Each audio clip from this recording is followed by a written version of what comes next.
ಹರಿಹರದ ಪಂಚಮಸಾಲಿ ಮಠದಲ್ಲಿ ಲೆಕ್ಕದ ಫೈಟ್. ಪಂಚಮಸಾಲಿ ಮಠದ ಮುಂದೆ ಭಾರಿ ಹೈ ಡ್ರಾಮಾವೇ ನಡೆದಿದೆ. ಶ್ರೀಗಳ ಬೆಂಬಲಿಗರು, ಟ್ರಸ್ಟಿಗಳ ಬೆಂಬಲಿಗರ ಮಧ್ಯೆ ಫೈಟ್ ಜೋರಾಗಿ ನಡೀತಾ ಇದ್ದು ಪಂಚಮಸಾಲಿ ಮಠದ ಮುಂದೆ ಹೈ ಡ್ರಾಮಾವೇ ನಡೀತಾ ಇದೆ. ಶಿವನಗೌಡ ಮೇಲೆ ಟ್ರಸ್ಟಿಗಳ ಬೆಂಬಲಿಗರು ಹಲ್ಲೆಯನ್ನ ಮಾಡಿದ್ದಾರೆ. ಶಿವನಗೌಡ ಪಂಚಮಸಾಲಿ ಸಂಘದ ಯುವ ಘಟಕದ ಕಾರ್ಯದರ್ಶಿ. ಇಷ್ಟು ದಿನ ಬಾರದವರು ಇವತ್ತು ಬಂದಿದ್ದೀರಾ ಅಂತ ಹೇಳಿ ಪ್ರಶ್ನೆಯನ್ನ ಮಾಡಿದ್ದಾರೆ. ವಚನಾನಂದ ಶ್ರೀ ಬೆಂಬಲಿಗರಿಗೆ ಪ್ರಶ್ನೆಯನ್ನ ಮಾಡಿದ್ರು ಶಿವನಗೌಡ. ಈ ವೇಳೆ ಶಿವನಗೌಡನನ್ನ ಹಿಡಿದು ಕೆಲವರು ಎಳೆದಾಡಿದ್ದಾರೆ. ಈ ಸಂದರ್ಭದಲ್ಲಿ ಶಿವನಗೌಡನ ಮೇಲೆ ಓರ್ವ ವ್ಯಕ್ತಿ ಹಲ್ಲೆಯನ್ನೇ ಮಾಡಿದ್ದಾನೆ.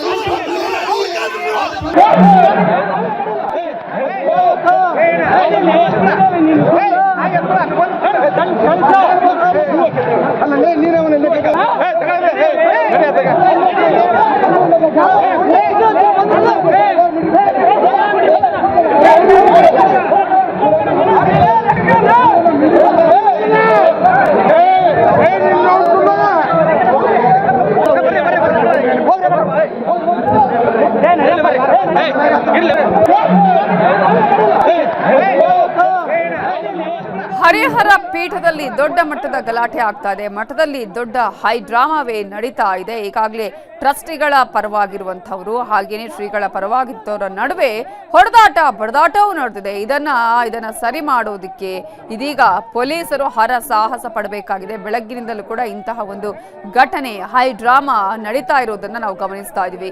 ಟ್ರಸ್ಟಿಗಳು ಲೆಕ್ಕವನ್ನ ಕೊಡ್ತಾ ಇದ್ರೆ ಆ ಲೆಕ್ಕ ಸರಿ ಇಲ್ಲ ಅಂತ ಹೇಳಿ ಶ್ರೀಗಳ ಪರ ಭಕ್ತರು ಹೇಳ್ತಿದ್ದಾರೆ. ಹರಿಹರ ಪಂಚಮಸಾಲಿ ಪೀಠದಲ್ಲಿ ಹೈ ಡ್ರಾಮಾ ನಡೀತಾ ಇದ್ದು ಟ್ರಸ್ಟಿಗಳ ಸಭೆಯನ್ನ ಬಹಿಷ್ಕರಿಸಿದ್ದಾರೆ ವಚನಾನಂದ ಶ್ರೀ ಹಾಗೇನೆ ಲೆಕ್ಕ ಕೊಡಿ ಚಳವಳಿಯ ಸಮಿತಿ ಈ ಒಂದು ಬಹಿಷ್ಕಾರವನ್ನ ಮಾಡಿದ್ದಾರೆ. ಟ್ರಸ್ಟಿಗಳ ಸಭೆಯನ್ನ ಉಮಾಪತಿ ಕಳ್ಳ ಕಳ್ಳ ಅಂತ ಹೇಳಿ ಕೂಗಿದ್ದಾರೆ ಶ್ರೀಗಳ ಪರ ಭಕ್ತರು. ಸ್ವಾಮೀಜಿ ಮಠ ಬಿಡಲ್ಲ ಅಂತ ಕೂಡ ಇದೇ ಸಂದರ್ಭದಲ್ಲಿ ಘೋಷಣೆಯನ್ನ ಕೂಗಿದ್ದಾರೆ ಭಕ್ತರು. ಟ್ರಸ್ಟಿಗಳೇ ಹೊರೆ ಹೋಗ್ಲಿ ಇಲ್ಲಿಂದ ಅಂತ ಹೇಳಿದ್ದಾರೆ ಭಕ್ತರು. ಟ್ರಸ್ಟಿಗಳು ಹಾಗೇನೆ ಭಕ್ತರ ನಡುವೆ ವಾಕ್ ಸಮರವೇ ನಡೆದಿದೆ.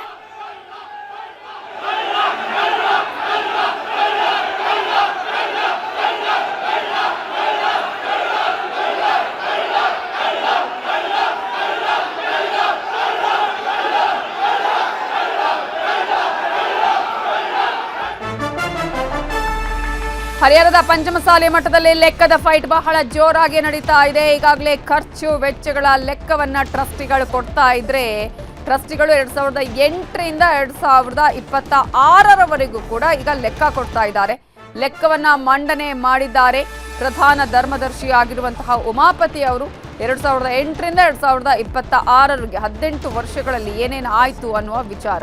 ಇದೀಗ ಈ ಒಂದು ಮಠಕ್ಕೆ 27,61,00,000 ಬಂದಿದೆ.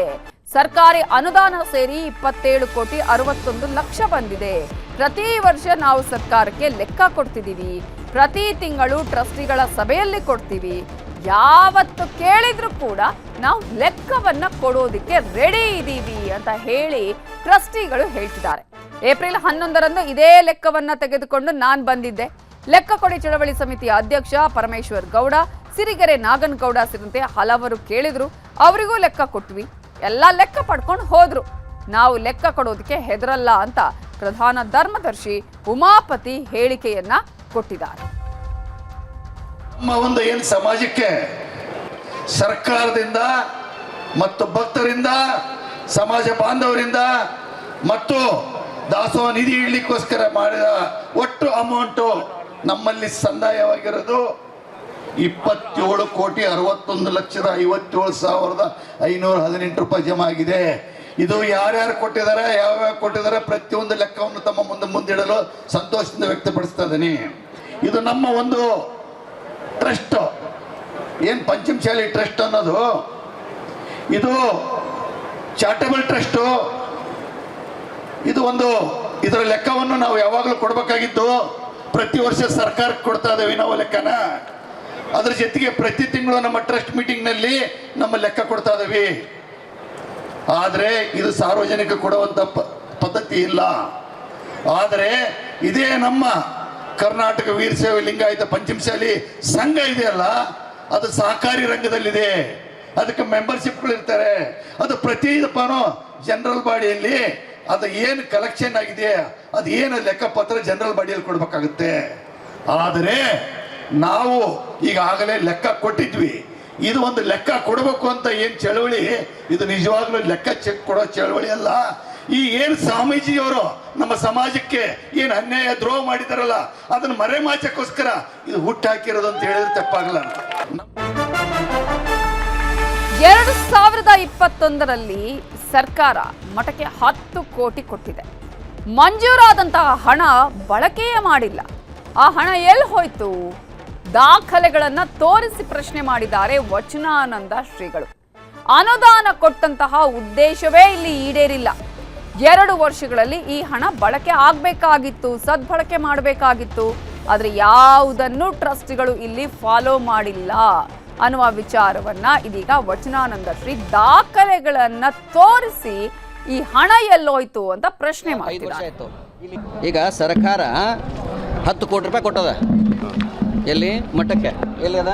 ಇಲ್ಲಿ ಹರಿಹರ ಪಂಚಮಸಾಲಿ ಪೀಠದಲ್ಲಿ ವಸತಿ ನಿಲಯ ಸಮುದಾಯ ಭವನ 10 ಕೋಟಿ. ಯಾವಾಗ ಕೊಟ್ಟದ? 21ರಲ್ಲಿ ಕೊಟ್ಟದ. ಎಷ್ಟು ವರ್ಷ ಆಯ್ತು? ಈಗ 5 ವರ್ಷ ಆಯಿತು.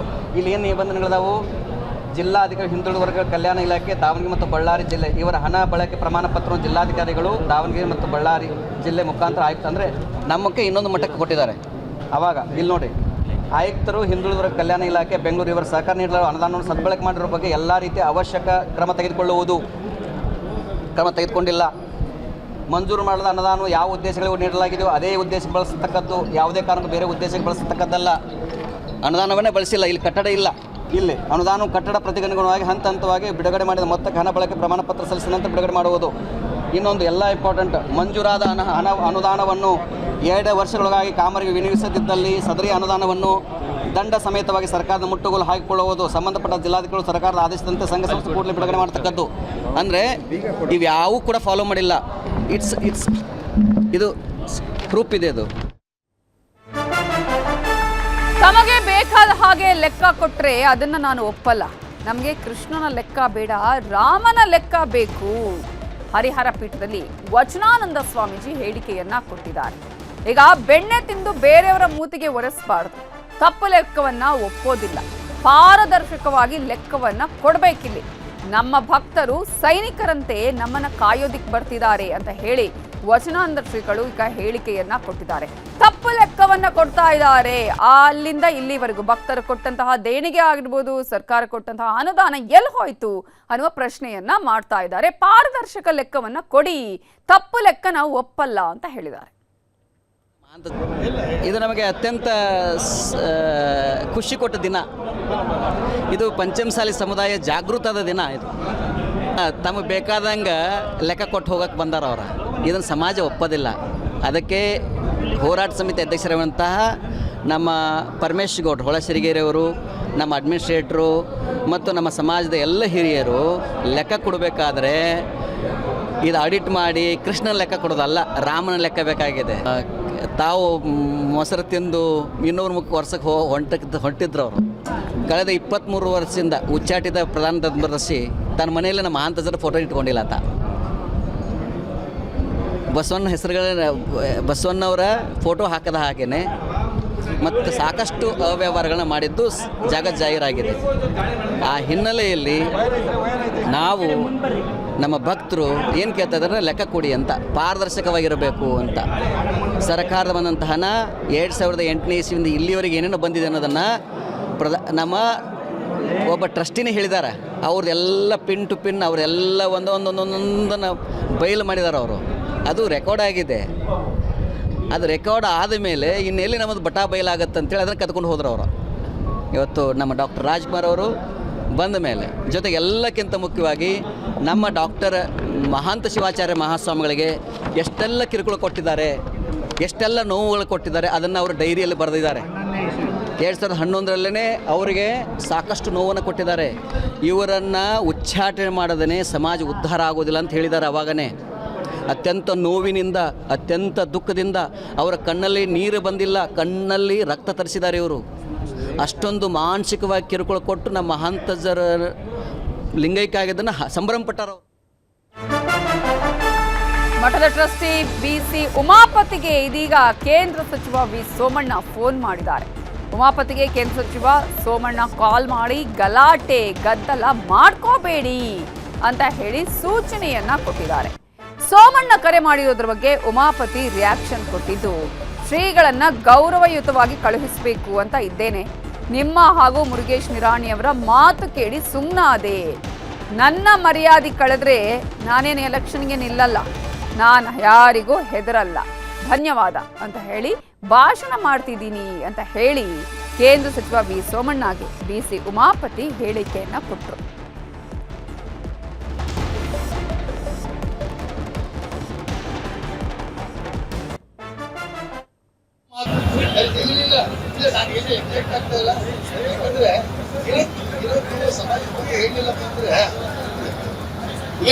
ಯಾಕಂದ್ರೆ ಏನಾಗಿದೆ ಅಂದ್ರೆ ನಾವು ಅವ್ರನ್ನ ಬಹಳ ಗೌರವಿತ ಕಳಿಸ್ಬೇಕಂತಂದ್ರೆ ಅವ್ರೊಂದು ಮಾತು ಹೇಳಿದಾರ. ಏನ್ ಹೇಳಿದ್ರಪ್ಪ ಅಂದ್ರೆ ನಾನು ಹಂಗೆ ಹೋಗೋದಿಲ್ಲ, ಹೋದ್ರೆ ಪೂರ ಇವ್ರ ಮರ್ಯಾದೆ ಕಳಿಸಿ ಇವ್ರು ಯಾರು ಇಲ್ಲಿ ಬರಬಾರ್ದು ಆ ತರ ಮಾಡಿ ಹೋಗ್ತಾರೆ ಅಂತ ಚಾಲೆಂಜ್ ಮಾಡಿದ್ದಾರೆ. ಇಲ್ಲ ಈಗ ಅಲ್ಲೆಲ್ಲ ಈಗ ಈಗ ನಿಮ್ಮ ಮಾತು ಮುರುಗೇಶ್ ನಿರಾಣಿ ಅವ್ರ ಮಾತು ಕೇಳ್ಕೊಂಡು ನಾವು ಯಾವುದು ಪ್ರೆಸ್ ಮೀಟ್ ಮಾಡಲಿಲ್ಲ, ಯಾವುದು ಏನು ಮಾಡಲಿಲ್ಲ.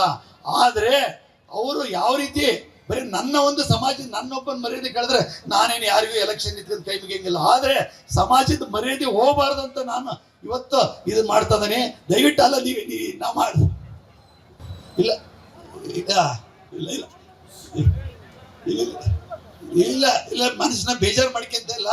ಆದ್ರೆ ಆ ನೋವು ನಮ್ಮ ಸಮಾಜದವ್ರ ಮುಂದೆ ಹೇಳಿಲ್ಲಪ್ಪ ಅಂದ್ರೆ ಅದು ಸಮಾಜಕ್ಕೆ ಗೊತ್ತಾಗಬೇಕಲ್ರಿ. ಹೇಳ್ತೇನೆ ಆಗಲಿ ಅಲ್ಲಿ ಆಗಲಿ ಅಲ್ಲ ನಾನೇ ಅಲ್ಲ ನಾನೇನು ಅದರಿಂದ ಇದು ಮಾಡ್ಕೊಳ್ಳೋದು ಎಲ್ಲರಿ ಅಲ್ಲ ಇಲ್ಲ. ಪೋಲಿ ಅಂದ್ರೆ ಅದೇ ಪೋಲಿ ಅಂದ್ರೆ ಅದು ಹೆಂಗಿದೆ ಅಂತಂದ್ರೆ ಹೇಳಕ್ ನಿಮ್ಮ ಎದುರಿಗೆ ಹೇಳಕ್ ನಾಚಿಕೆ ಆಗುತ್ತೆ. ಇರ್ಲಿ ನಾನು ಆಮೇಲೆ ಮಾತಾಡ್ತೇನೆ. ನಾನೇನು ಯಾವ್ದಕ್ಕೆ ಎದರದಿಲ್ಲ, ಏನ್ ನಾವು ನೋವು ಮಾಡ್ಕೊಳ್ಳೋದಿಲ್ಲ, ಎದರದಿಲ್ಲ, ಏನು ಆಗೋದಿಲ್ಲ. ಸಮಾಜ ಮುಖ್ಯ ಹೊರತು ನಾನು ಇದನ್ನ ಮಾಡ್ತಂತ ದಯವಿಟ್ಟು ಧನ್ಯವಾದಗಳು. ನಾನು ಸ್ವಲ್ಪ ಭಾಷಣ ಮಾಡ್ತೇನೆ. ಇದ್ರ ಬಗ್ಗೆ ಇನ್ನಷ್ಟು ಡೀಟೇಲ್ಸ್ ಅನ್ನ ಕೊಡೋದಕ್ಕೆ ನಮ್ಮ ರಿಪೋರ್ಟರ್ ಸಂಜಯ್ ಫೋನ್ ಸಂಪರ್ಕದಲ್ಲಿ ಜಾಯ್ನ್ ಆಗಿದ್ದಾರೆ. ಸಂಜಯ್, ಫೈಟ್ ಮುಗಿಯುವ ಲಕ್ಷಣಗಳು ಕಾಣಿಸ್ತಾ ಇಲ್ವಾ? ಈಗ ಸದ್ಯಕ್ಕೆ ಏನಾಗ್ತಾ ಇದೆ? ಎಸ್ ನವಿತಾ ಜೈನ್, ಬೆಳಗ್ಗಿಂದನೂ ಕೂಡ ಈಗ ಸದ್ಯ 12 ಗಂಟೆಯಿಂದ ಕೂಡ ಸತತವಾಗಿ ಲೆಕ್ಕ ಕೊಡುವಂತಹ ಕೆಲಸ ಇಲ್ಲಿ ಹರಿಹರ ಪಂಚಮಸಾಲಿ ಪೀಠದಲ್ಲಿ ಟ್ರಸ್ಟಿಗಳು ಮಾಡ್ತಿರುವಂತದ್ದು. ಮತ್ತೊಂದು ಕಡೆ ಏನು ಇನ್ನೊಂದು ಸ್ವಾಮೀಜಿ ಮಠದಲ್ಲಿ ಇರೋದ್ರಿಂದ ಇನ್ನೊಂದು ಬಣ ಸ್ವಾಮೀಜಿ ಬಳಿ ಅಲ್ಲೇ ಬಾಗಿಲಲ್ಲೇ ಕುಳಿತಿರುವಂತದ್ದು. ಯಾಕಂದ್ರೆ ಈಗಾಗಲೇ ಏನು ಒಟ್ಟು 18 ವರ್ಷದಲ್ಲಿ 27,61,00,000 ಹಣ ದೇಣಿಗೆಯಾಗಿ ಬಂದಿದೆ ಮಠಕ್ಕೆ ಅಂತ ಹೇಳಿ ಈಗಾಗಲೇ ಲೆಕ್ಕವನ್ನ ಬಿಸಿ ಉಮಾಪತಿ ಧರ್ಮದರ್ಶಿಗಳು ಈಗಾಗಲೇ ಮಂಡನೆ ಮಾಡಿರುವಂತದ್ದು. ಇದಾದ ಬಳಿಕ ಏನು ಇನ್ನೂ ಉಳಿದಂತೆ ಏನು ಚಿನ್ನಾಭರಣ ಇರ್ಬೋದು, ವಜ್ರ ಬೆಳ್ಳಿಗಳಿರ್ಬೋದು, ಈ ರೀತಿ ಏನೇನು ದಾನವಾಗಿ ಬಂದಿದೆ ಅದನ್ನು ಕೂಡ ನಾವು ಲೆಕ್ಕದ ರೂಪದಲ್ಲಿ ಕೊಡ್ತೀವಿ, ಎಲ್ಲವೂ ಕೂಡ ಇದೆ ನಮ್ಮ ಬಳಿ ಲಾಕರ್ನಲ್ಲಿ ಅನ್ನೋ ಒಂದು ಮಾಹಿತಿಯನ್ನ ಸದ್ಯಕ್ಕೆ ಈಗ ಬಿಸಿ ಉಮಾಪತಿ ಅವರು ತಿಳಿಸಿರುವಂತದ್ದು. ಅದಲ್ಲದೆ ಕೂಡ ಈಗ ಏನು ಭಾಷಣದ ವೇಳೆಯೇ ಬಿಸಿ ಉಮಾಪತಿ ಅವರಿಗೆ ಕೇಂದ್ರ ಸಚಿವರಾದ ವಿ ಸೋಮಣ್ಣನವರು ಕರೆ ಮಾಡಿ ನೀವು ಸಮಾಜದ ಸ್ವಲ್ಪ ಏನು ಹಿಡಿತದಲ್ಲಿ ಮಾತಾಡಿ ಅಂತ ನಮಗೆ ಬೇರೆಯವರು ಕರೆಗಳು ಮಾಡ್ತಾ ಇದ್ದಾರೆ, ಹಾಗಾಗಿ ನೀವು ಎಕ್ಸೈಟ್ ಆಗ್ಬೇಡಿ, ಒಂದ್ ಸ್ವಲ್ಪ ನಿಧಾನವಾಗಿ ಮಾತನಾಡಿ ಅನ್ನೋ ಒಂದು ಮಾತನ್ನ ಹೇಳ್ತಾರೆ. ಆದ್ರೆ ಅವರು ನನ್ನ ಮರ್ಯಾದೆಯನ್ನ ಈಗ ಸದ್ಯ ತೆಗೆದು ಬಿಟ್ಟಿದ್ದಾರೆ, ನಾನೇನು ಯಾವುದೇ ರಾಜಕೀಯಕ್ಕೆ ಪ್ರವೇಶ ಮಾಡಂಗಿಲ್ಲ, ಹಾಗಾಗಿ ನಾನು ಈಗ ಅದನ್ನೆಲ್ಲ ಕೊನೆಗಾಣಿಸ್ತೀನಿ ಅಂತ ಅಂದ್ರೆ ಈಗ ಅವ್ರು ಹೇಳಿರುವಂತದ್ದು. ಈಗ ಈ ಸದ್ಯಕ್ಕೆ ಅವರು ನಮ್ಮ ಗೌರವವನ್ನು ಕಳೆದಿದ್ದಾರೆ, ಸ್ವಾಮೀಜಿಯನ್ನು ನಾವು ಗೌರವಯುತವಾಗಿ ಕಳಿಸ್ಬೇಕಂತ ಇದೀವಿ, ಒಂದ್ ವೇಳೆ ಇಲ್ಲಾಂದ್ರೆ ನಾನು ಅವ್ರು ಕಳಿಸೇ ಹೋಗ್ತೀನಿ ಅನ್ನೋ ಮಾತನ್ನ ಈಗ ವೇದಿಕೆಯಲ್ಲೇ ಉಮಾಪತಿ ಅವರು ಹೇಳಿರುವಂತದ್ದು. ಹೀಗಾಗಿ ಏನು ಇದು ಎಲ್ಲ ಕೂಡ ಲೆಕ್ಕ ಕೊಡುವಂತ ಏನು ಸಭೆ ಮುಗಿದ ಬಳಿಕ ಸ್ವಾಮೀಜಿ ಹೆಸರಲ್ಲಿ ಅವರಾಗೆ ಮಠ ಬಿಡಬೇಕು ಅಂತೇಳಿ ಈಗಾಗಲೇ HS ನಾಗರಾಜ್ ಅವರು ವೇದಿಕೆಯಲ್ಲೇ ಹೇಳಿರುವಂತದ್ದು. ಒಂದ್ ವೇಳೆ ಏನಾದ್ರೂ ಅವರು ಮಠವನ್ನ ಖಾಲಿ ಮಾಡದಿದ್ರೆ ನಾವೆಲ್ಲ ಇಲ್ಲಿ ಏನು ಲೆಕ್ಕ ಕೊಡುವ ಒಂದು ಕಾರ್ಯಕ್ರಮ ಮುಗಿದ ಬಳಿಕ ನೇರವಾಗಿ ಮಠಕ್ಕೆ ಹೋಗಿ ಅವ್ರನ್ನ ಹೊರ ಕಳಿಸುವಂತ ಕಾರ್ಯಕ್ರಮವನ್ನು ನಾವು ಹಮ್ಮಿಕೊಳ್ಬೇಕಾಗತ್ತೆ. ಅಷ್ಟೊತ್ತಿಗೆ ಅವರು ಜಮಾವಣೆ ಆಗಿರ್ತಕ್ಕಂಥವ್ರು ಎಲ್ಲರೂ ಕೂಡ ಇಲ್ಲಿಂದ ಹೋಗ್ಬೇಕು ಅಂತ ಹೇಳಿ ಈಗ ಸೂಚನೆ ನೀಡಿರುವಂತದ್ದು. ಆದ್ರೆ ಎಲ್ಲೋ ಒಂದ್ ಕಡೆ ಸ್ವಾಮೀಜಿ ಕಡೆ ಇರತಕ್ಕಂತಹ ಬೆಂಬಲಿಗರು ಏನಿದ್ರೆ ಈಗಾಗಲೇ ಸ್ವಾಮೀಜಿ ಬೆಂಬಲಕ್ಕೆ ನಿಂತು ಎಲ್ಲರೂ ಕೂಡ ಆ ಮಠದ ಬಳಿಯೇ ಕಾವಲಾಕಿ ಕೂತಿರುವಂತದ್ದು. ಇನ್ನೂ ಕೂಡ ಏನು ಲೆಕ್ಕ ಕೊಡುವಂತ ಕೆಲಸ ನಡೀತಾ ಇದೆ ವೇದಿಕೆಯಲ್ಲಿ, ಹಾಗಾಗಿ ಅದು ಮುಗಿದ ಬಳಿಕ ಇನ್ನು ಯಾವ ಹಂತಕ್ಕೆ ಹೋಗುತ್ತೆ ಅನ್ನೋದನ್ನ ಕಾದ್ ನೋಡ್ಬೇಕಾಗಿದೆ ನವಿತಾ ಜೈನ್. ಥ್ಯಾಂಕ್ ಯು ಸಂಜಯ್ ಡೀಟೇಲ್ಸ್ಗೆ. ರಾಜ್ಯ ಕಾಂಗ್ರೆಸ್ನಲ್ಲಿ ನಾಯಕತ್ವದ ಬದಲಾವಣೆಯ ಚರ್ಚೆ ಜೋರಾಗಿ ನಡೀತಾ ಇದೆ. ದೆಹಲಿಯಲ್ಲಿ ಸುರ್ಜೇವಾಲಾ ಭೇಟಿಯಾಗಿದ್ದಾರೆ ಸಚಿವ ಸತೀಶ್ ಜಾರಕಿಹೊಳಿ. ರಾಜ್ಯ ರಾಜಕೀಯದ ವಿದ್ಯಮಾನಗಳ ಬಗ್ಗೆ ಚರ್ಚೆಯನ್ನ ಕೂಡ ಮಾಡಿದ್ದಾರೆ. ದೆಹಲಿಯಲ್ಲಿ ಸುರ್ಜೇವಾಲಾ ಅವರನ್ನ ಭೇಟಿಯಾಗಿ ಸತೀಶ್ ಜಾರಕಿಹೊಳಿ ಈಗ ಆಗ್ತಾ ಇರುವ ರಾಜಕೀಯ ವಿದ್ಯಮಾನಗಳು ಏನೇನು ರಾಜ್ಯದಲ್ಲಿ ಅನ್ನೋದ್ರ ಬಗ್ಗೆ ಸಾಕಷ್ಟು ಚರ್ಚೆಯನ್ನ ನಡೆಸಿದ್ದಾರೆ. ನಾಯಕತ್ವ ಗೊಂದಲ ಇದೆಯಲ್ಲ, ಇದನ್ನ ಮೊದಲು ನೀವು ಬಗೆಹರಿಸಬೇಕು, ಆದಷ್ಟು ಬೇಗ ಬಗೆಹರಿಸಿ. ಸಿಎಂ ಬದಲಾವಣೆಯ ವಿಚಾರದಲ್ಲಿ ಗಂಭೀರವಾಗಿ ಯೋಚನೆಯನ್ನ ಮಾಡಿ. ಸಂಪುಟ ಪುನಾರಚನೆ ದೊಡ್ಡ ಮಟ್ಟದಲ್ಲಿ ಬೇಡಿಕೆ ಇದೆ, ಹಾಗಾಗಿ ಆ ಪುನಾರಚನೆಯಲ್ಲಿ ಹೊಸಬರಿಗೆ ಅವಕಾಶ ಕೊಡಿ ಅಂತ ಕೇಳ್ಕೊಂಡಿದ್ದಾರೆ. ಸರ್ಕಾರಕ್ಕೆ ಈಗ ಆಗಿರುವಂತಹ ಡ್ಯಾಮೇಜ್ ಕಂಟ್ರೋಲ್ ಮಾಡ್ಕೊಳ್ಬೇಕು. ಡ್ಯಾಮೇಜ್ ಕಂಟ್ರೋಲ್ ಆಗದಿದ್ರೆ 2028 ಚುನಾವಣೆಯಲ್ಲಿ ಕಷ್ಟ ಆಗತ್ತೆ. ಅರ್ಧ ಗಂಟೆಗಳ ಕಾಲ ಸತೀಶ್ ಜಾರಕಿಹೊಳಿ ಅವರ ಜೊತೆಗೆ ಸುರ್ಜೇವಾಲಾ ಅವರು ಮಾತುಕತೆಯನ್ನ ಮಾಡಿದ್ದಾರೆ. ಈ ಎಲ್ಲ ವಿಚಾರಗಳನ್ನ ಸುರ್ಜೇವಾಲಾ ಅವರ ಗಮನಕ್ಕೆ ತಂದಿದ್ದಾರೆ ಸತೀಶ್ ಜಾರಕಿಹೊಳಿ ಅವರು. ಒಂದ್ ಕಡೆ ನಾಯಕತ್ವ ಗೊಂದಲ, ಮತ್ತೊಂದು ಕಡೆ ಸಂಪುಟ ಪುನಾರಚನೆಯ ವಿಚಾರ, ಈಗಾಗಲೇ ಪಕ್ಷಕ್ಕೆ ಆಗಿರುವಂತಹ ಡ್ಯಾಮೇಜ್, ಇವೆಲ್ಲದರ ಕುರಿತು ಮಾತಾಡಿದ್ದಾರೆ. ಡಿಕೆ ಬ್ರದರ್ಸ್ ದೆಹಲಿ ಭೇಟಿ ಬೆನ್ನಲ್ಲೇ ಸಿಎಂ ಟೀಮ್ ಅಲರ್ಟ್ ಆಗಿದೆ. ಇವತ್ತು ಸಂಜೆ ದೆಹಲಿಗೆ ಸಚಿವ HC ಮಹದೇವಪ್ಪ ತೆರಳಲಿದ್ದಾರೆ. 4:30ಕ್ಕೆ ಇನ್ನು ಕೆಲವೇ ಕ್ಷಣಗಳಲ್ಲಿ ದೆಹಲಿಗೆ ತೆರಳುತ್ತಾರೆ HC ಮಹದೇವಪ್ಪ. ಇವತ್ತು ದೆಹಲಿಯಲ್ಲೇ ವಾಸ್ತವ್ಯ ಹೂಡಲಿದ್ದು ನಾಳೆ ಕೇಂದ್ರ ಸಚಿವರ ಜೊತೆಗೆ ಸಭೆಯಲ್ಲಿ ಭಾಗಿಯಾಗಲಿದ್ದಾರೆ HC ಮಹದೇವಪ್ಪ ಅವರು. ಅವಕಾಶ ಸಿಕ್ಕರೆ ಹೈಕಮಾಂಡ್ ನಾಯಕರನ್ನು ಭೇಟಿ ಮಾಡ್ತೀನಿ ಅಂತ ಹೇಳಿದ್ದಾರೆ.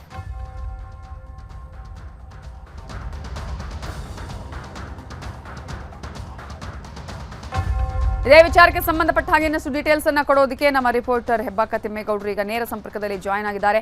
ತಿಮ್ಮೇಗೌಡ್ರೆ, ಈಗಾಗಲೇ ರಾಜ್ಯ ರಾಜಕೀಯದಲ್ಲಿ ಸಾಕಷ್ಟು ಬೆಳವಣಿಗೆಗಳು ಕೂಡ ನಡೀತಾ ಇದೆ. ಒಂದ್ ಕಡೆ ದೆಹಲಿಗೆ ಹೋಗುವವರ ಸಂಖ್ಯೆ ಕೂಡ ಜಾಸ್ತಿ ಆಗ್ತಾ ಇದೆ, ಮತ್ತೊಂದು ಕಡೆ ಈಗಾಗಲೇ ಹೈಕಮಾಂಡ್ ನಾಯಕನ ಭೇಟಿ ಮಾಡಿ ಹೇಳುವಂತಹ ವಿಚಾರಗಳು ಕೂಡ ಅಷ್ಟೇ ಇಂಟ್ರೆಸ್ಟಿಂಗ್ ಆಗಿದೆ. ಏನೆಲ್ಲ ಬೆಳವಣಿಗೆಗಳು ನಡೀತಾ ಇದೆ?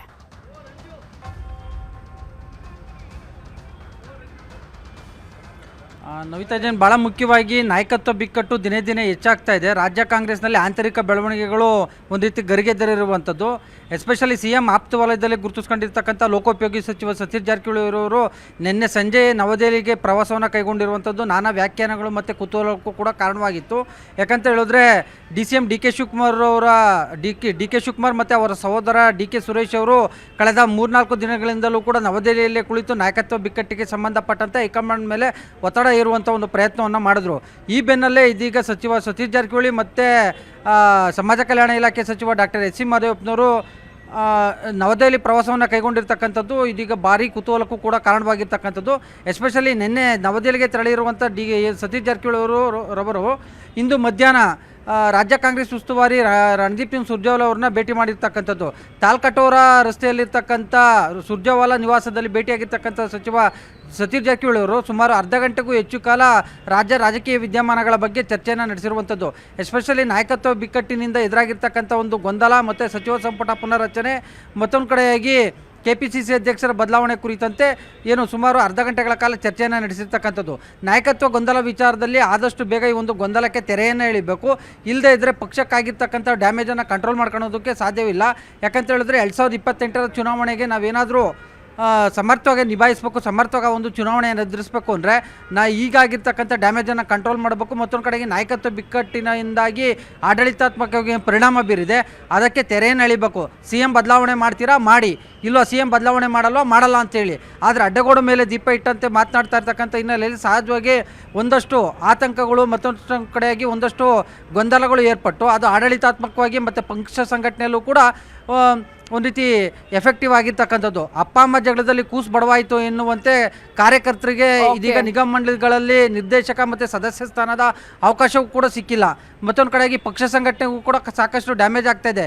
ಈ ನಿಟ್ಟಿನಲ್ಲಿ ನೀವು ಯೋಚನೆ ಮಾಡಿ ಅನ್ನುವಂಥ ಒಂದು ನಿಟ್ಟಲ್ಲಿ ಒಂದು ಮನವಿಯನ್ನು ಕೂಡ ಸಲ್ಲಿಸಿದ್ದಾರೆ ಅಂತ ಹೇಳಲಾಗ್ತದೆ.